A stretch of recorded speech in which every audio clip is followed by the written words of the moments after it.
नमस्ते दोस्तों। एक बार आज की वीडियो में मैं एक बार फिर यही समाज से रिलेटेड और हमारे चारों तरफ अभी जो घटित हो रहे हैं उससे रिलेटेड वीडियोस लेकर आई हूँ। मेरे साथ किसी की चर्चा हो रहे थे, उसी का छोटा सा कुछ क्लिप्स आज आपके साथ शेयर करूंगी। और दूसरी बात ये है कि आप सभी जानते हैं कि मेरा जो वीडियोस है हफ्ते में 2 दिन आते हैं, थर्सडे एंड संडे, है ना, सुबह 10 बजे के बाद कभी भी। आजकल थोड़ा शाम हो जा रही है और आप सब ये भी जानते हैं कि मेरा जो है पैर में प्लास्टर है, इसलिए मैं बाहर मुझे बुलाया गया था लेकिन मैं बाहर नहीं जा पाई, इसलिए घर में ही मैं चर्चा की। और मैं आप सबकी सपोर्ट चाहती हूँ इस मुद्दे पे कि ज़्यादा से ज़्यादा मात्रा में ये चीज़ को लेकर आप लोग मनन चिंतन करें और प्लीज़ मुझे सपोर्ट करें। इतनी सी आपसे रिक्वेस्ट है और इससे ज़्यादा मैं अभी आप लोगों से और कुछ नहीं मांग रही हूँ। प्लीज शेयर लाइक मेरी वीडियो को कीजिएगा, ज़्यादा से ज़्यादा मात्रा में शेयर, ताकि लोगों के ज़्यादा से ज़्यादा लोगों तक जो है ये पहुंच सके। नमस्ते। हाँ, तो मैं ये बोल रही थी कि थोड़ा मैं अपने पाँव के कारण, प्लास्टर के कारण नहीं जा पाई, इसके लिए सॉरी। बताइए फिर। जो मुझसे बात करने आए थे उनका ये कंडीशन था कि हम उसको नहीं दिखा सकते, और उनका ये क्वेश्चन भी था कि जो आजकल चल रहा है हमारे समाज में उसके ऊपर मैं क्या विचार रखती हूँ, मैं क्या सोचती हूँ, यही बात था। देखिए, मैं कुछ हफ्तों तक लगातार मैं इस टाइप की वीडियोस लेके आ रही हूँ। आज मैं इस वीडियो के साथ साथ कुछ आपको चीज़ों का जानकारी देना चाहूँगी कि शायद आप सबको ऐसा लगे कि नहीं, ये गलत बोल रही है या कुछ अलग बोल रही है ना? लेकिन मैं आपको कुछ पेपर्स, देखिए मैं कुछ न्यूज़पेपर्स कटिंग या न्यूज़पेपर्स लेके बैठी हूँ और मैं आप सबको ये बताना चाहूँगी, दिखाना चाहूँगी कि हर एक दिन लगातार ये पेपर में आपको बलात्कार की एक न्यूज़ तो मिलेगा ही मिलेगा, हर दिन, हर दिन। और सब अच्छे-अच्छे घर के बच्चे के, मतलब ये एक न्यूज़पेपर कटिंग है जिसमें लिखा है कि मतलब लॉ स्टूडेंट से बलात्कार, शराब पीकर लॉ स्टूडेंट से बलात्कार। और कौन किया? आरक्षक। देखिए स्पष्ट लिखा है कि आरक्षक ने शराब पीकर लॉ स्टूडेंट को बलात्कार किया। तो बताइए कि हम सिर्फ नीचे के जो मतलब मेरा ये कहना है, हम ये सोचते हैं कि पढ़े लिखे को थोड़ा सा हम लोग और पढ़ लिख लिए है तो थोड़ा सा हम लोग सेफ है, लेकिन नहीं, ऐसी कोई बात नहीं है। हर एक महिला, हर एक तबके की महिला, हर एक कैटेगरी की महिला ही आज के डेट में असुरक्षित है। जी, मैं यही बोलना चाहूँगी कि जब बच्चे पैदा होते हैं, खास करके मैं उन पेरेंट्स से बात करना चाहूँगी जिन लोग के घर में बेटे पैदा होते हैं, तो जब बच्चे पैदा होते हैं तो तब अगर उसके कानों में ये बोल दिया जाए कि बेटा, जिसके तुम छाती में लगे हुए हो, जो दूध पी के तुम बड़े हो रहे हो, वो तुम्हारी माँ है। जिसको तुम बचपन से जिसके साथ खेल कूद के बड़े हो रहे हो, वो तुम्हारी बहन है। जो छाती, जो ब्रेस्ट मेरा है, वो तुम्हारे बहन का भी है। जो पैर, नंगे पैर मेरे हैं, वो तुम्हारे बहन के भी है। जो जांग मेरे हैं, वो तुम्हारे बहन के भी है। शरीर के एक-एक अंग जो मेरे हैं, वो तुम्हारे बहन के पास भी है, और वो सभी महिलाओं के पास है। तो जब भी तुम किसी महिलाओं को, बाहरी महिलाओं को तुम देखोगे, तो हमेशा एक चीज़ ध्यान रखना कि तुम्हारे घर में भी 2 औरत है। किसी के घर में बहन नहीं है, तो माँ तो है ना सबके घर में। तो तुम्हारे घर में भी वही चीज़ है। तो ठीक है, तुमको अगर उतना भूख प्यास मिटाना है तो जाओ अपने बहन के साथ। उसमें तो तुमको गवारा नहीं है तो दूसरे के बहन बेटी भी होते हैं, उसके अपने होते हैं। तो यही मैं बोलना चाहूंगी कि लड़के को हम क्या बोलते हैं कि सोशल मीडिया से बच्चे जो है, माँ बाप तो ऐसे परवरिश नहीं देते हैं, ये बात सही बात है, माँ बाप ऐसे परवरिश नहीं देते हैं सोशल मीडिया से भी। तो लेकिन माँ बाप का भी एक दायित्व बनता है कि अगर बच्चे क्या चीज देख रहे हैं सोशल मीडिया में तो उसके ऊपर पूरा नजर रखे। अगर बच्चे बड़े हैं, 20 साल 22 साल के हैं, तो माँ बाप को ये आ जाते हैं जिम्मेदारी कि अगर बच्चे कहीं पर भी गुनाह करके आ रहे हैं तो उसको प्रोटेक्ट ना करे, उसको पनिश करे, उसको पनिश छोड़ दे, देश के कानून के ऊपर छोड़ दे कि उसको पनिशमेंट हो। हम क्या करते हैं माँ बाप, इंडियन माँ बाप, कि हम बच्चों को प्रोटेक्ट कर लेते हैं। वहां से शुरू होता है क्या, यही स्थिति जो आज देश में चल रहा है। हर मिनट हर सेकंड पे एक बच्ची बलात्कार होती है, चाहे वो 2 साल की हो, चाहे 6 साल की हो, चाहे 50 साल की औरत क्यों ना हो। हाँ, तो दूसरा चीज ये आ जाते हैं कि सोशल मीडिया के बाद जो चीज आते हैं वो है लड़कियों के ऊपर, कि वो छोटे कपड़े पहन के निकले थे इसलिए हुआ, और रात के अंधेरे में घूम रहे थे इसलिए हुआ। मतलब हर एक चीज में हमारे समाज जो है लड़कियों को ही दोषी मानते हैं। मैं नहीं बोलूंगी कि लड़कियां मतलब एकदम निर्दोष है किसी किसी समय जो है, सॉरी, लड़के लड़कियां भी वो चीज करते हैं। अभी सोशल मीडिया पे आप देखेंगे कि बहुत सारी महिलाएं जो 50 के ऊपर की है, वो अपने आप को मतलब उस एंगल से दिखाते हैं, मीडिया में लाइव आते हैं, जिसमें अगले वाला देख के लगे कि उनके अंदर बेचैनी पैदा हो, और पैदा करने के लिए ही करते हैं ये सब चीज।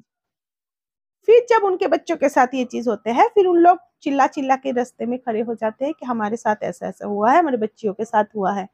तुम अपने आप को भी देखो ना, तुम कर क्या रही हो, तुम भी तो अधनंगे होकर अपने आप को एक्सप्लॉय कर रहे हो मीडिया में।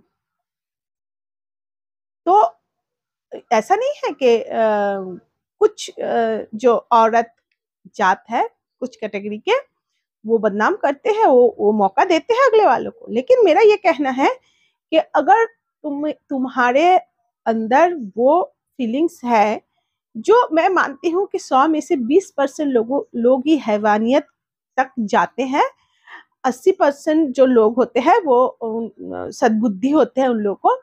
तो जो 20% कैटेगरी होते हैं, तो उन लोगों को जो ट्रीटमेंट मिलना चाहिए, तो उसमें क्या होता है, माँ बाप कभी कभी अपने बच्चों को प्रोटेक्ट कर लेते हैं। मैं कुछ दिन पहले भी एक न्यूज में देख रही थी कि क्लास 7 के कुछ लड़कों ने क्लास 3 के एक बच्ची के साथ बलात्कार किया, वो भी सोशल मीडिया देख देख कर। मतलब आप समझ सकते हैं हमारे जो समाज कहाँ पर जा रहे हैं, कौन सी दिशा में जा रहे हैं।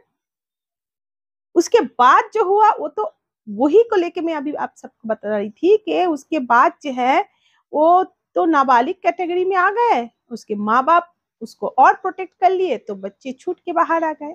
तो ये बच्चे समाज के लिए खतरा नहीं है? बिल्कुल है।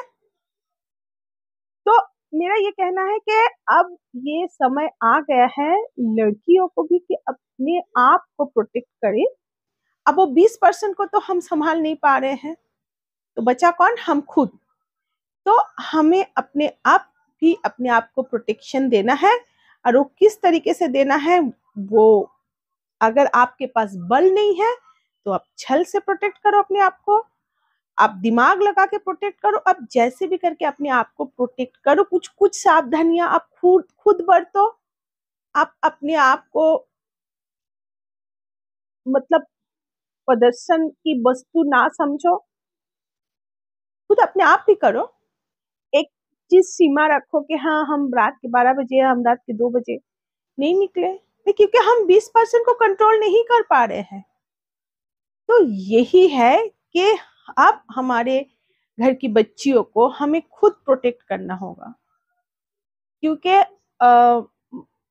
वो जो हैवान घूम रहे हैं बाहर में, वो खुले घूम रहे हैं। वो उम, तब कानून के दायरे में आ जाते हैं जब कुछ घटना घटित हो जाते हैं। तो हम उस घटना के लिए तो बैठ नहीं सकते कि हाँ, कब वो घटना घटित हो और फिर हम आवाज़ उठाएँ। हमें अपने आप आज से अभी से वो प्रोटेक्ट करना पड़ेगा। मैं हर रोज़ देखती हूँ 2-2 साल के बच्चियों को भी करते, तो सोचिए उन लोग को ये जो दिमाग है, उन लोग को जो सेंस है, तो किस हद तक उन लोग साइको हैं। और हाँ, ये बात सही बात है कि सोशल मीडिया मतलब उन लोग को और प्रोवोक करते हैं कि हाँ भाई आओ करो। अब मुझे देखिए मैं जब से ये जो आरजी कर वाले घटना घटित हुआ है, उसमें एक चीज़ बहुत अच्छे से हम लोग ये समझ गए हैं कि बच्चे आप आपके बच्चे सुरक्षित नहीं है, चाहे आप कितनी भी हायर कैटेगरी में उसको पढ़ाओ, लिखाओ, चाहे वो जो कैटेगरी में पढ़ लिख ले, जो अपने जो काम की जगह वहाँ पर वो सुरक्षित नहीं है। ये दिमाग में हम लोग को बैठा लेना चाहिए, क्योंकि हम समाज सुधार नहीं कर सकते। तो क्या सुधार कर सकते हैं? हम अपने आप को, हम अपने घर की बच्चियों को कुछ हद तक प्रोवाइड कर सकते हैं, दिमाग में डाल सकते हैं, कैसे वो अपने आप को प्रोटेक्ट करे, कैसे समाज से क्योंकि समाज से तो कुछ उम्मीदें है नहीं।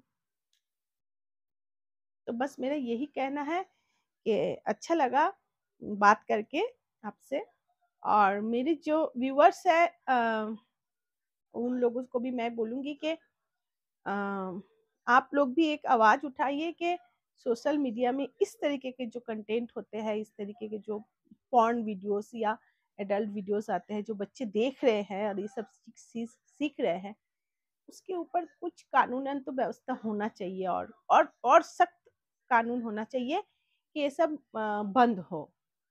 क्योंकि जब तक कुछ-कुछ हम प्रिकॉशन लेके चले भाई 20% को तो हम कुछ कर नहीं सकते, लेकिन कुछ प्रिकॉशन हम ले सकते हैं कि सोशल मीडिया से, इंटरनेट से इस टाइप की वीडियोस जो है वो सब बंद कर दें। कोई भी एडल्ट वीडियो, पॉर्न और जो पिक्चर आते हैं जो हम लोग बोलते हैं कि भई वो उस कैटेगरी की महिला है इसलिए की है, तो हमारे बड़े से बड़े हीरोइन क्या कर रहे हैं? वो भी तो हम देख रहे हैं ना। तो हमारे समाज अंधे कुएं की तरफ धकेलते हुए जा रहे हैं, उसको हम कुछ नहीं कर सकते। हमारे साथ जब घटित होता है तो हम चिल्लाते हैं, चीखते हैं, बस इतना तक। बाकी समाज सुधार तो हम नहीं कर पा रहे हैं। तो हमारे जो समाज के जो प्रतिनिधि जन हैं, तो उन लोगों से मेरी रिक्वेस्ट है कि आप सब भी थोड़ा-सा जागरूक होइए और इस टाइप के जो कंटेंट लेकर आते हैं, जो गंदे कंटेंट है, जो यूट्यूब में होता है, परोसे जाते हैं या फेसबुक में या कोई भी सोशल मीडिया अकाउंट में, तो सब बंद हो। वो सब के लिए आप मतलब बहुत कानून आना चाहिए कड़क। हो सकता है 0.2% कुछ फ़ायदा हो, बाकी तो लड़कियों को अपने आप ही को प्रोटेक्ट करना पड़ेगा, क्योंकि हमारे पास और दूसरा सॉरी कोई चारा नहीं है। जी, जी, नमस्ते। फिर मैं इसको लगातार करूँगी, मैं दोबारा-तिबारा मैं हमेशा लाऊँगी, मैं आप देख नहीं रहे हैं, मैं सबको लेके नहीं बोली हूँ कि ये देखिए आया है कि सीतापुर में किशोरी से गैंग रेप, 7 से 6 आरोपी, और सब के सब आरोपी जो है नाबालिग है। अब बताइए, ये सब कहाँ से सीख रहे हैं? 15 साल, 16 साल के लड़के कहाँ से सीख रहे हैं ये सब चीज़? बट नेचुरल सोशल मीडिया से ही सीख रहे हैं ना। तो अगर आप सबको आवाज़ उठाना ही है, तो वो सब चीज़ों के लिए आवाज़ उठाइए जो जड़ से खत्म हो। जड़ से खत्म करना है तो सोशल मीडिया में इतने गंदे कंटेंट जो जिन लोग परोसते हैं, उसको बैन करना चाहिए। बस अभी आज के तो लिए जी बिल्कुल इसको कंटिन्यू करूँगी। जी, जी, जी।